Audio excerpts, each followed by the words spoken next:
Сыктывкар нащупал свое место в мировой повестке, и это позволит создавать новые интересные продукты. Так о столице Коми отозвались эксперты бизнес-школы Сколково. Федеральные специалисты по просьбе администрации нашей столицы провели обучение для руководителей городских предприятий. Александра Головина продолжит.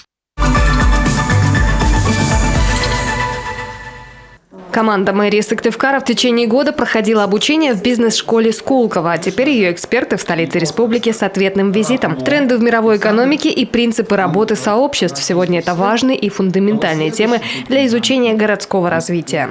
Нам кажется, что сегодня Сыктывкар нащупал вот такое свое место в буквальном смысле в мировой повестке, в мировой системе разделения труда, которая позволит встроиться и создавать новые интересные продукты.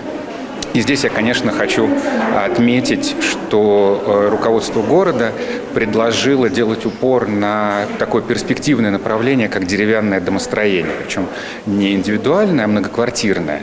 Это направление, которое уже завоевало свою популярность в скандинавских странах. Деревянное домостроение – это один из пунктов новой концепции «Сыктывкар. Столица леса». Проект с таким названием руководители города защитили в Сколково по итогам обучения. По задумке, наша северная столица в перспективе – зеленый город с парками, скверами и 15-минутной доступностью зон отдыха.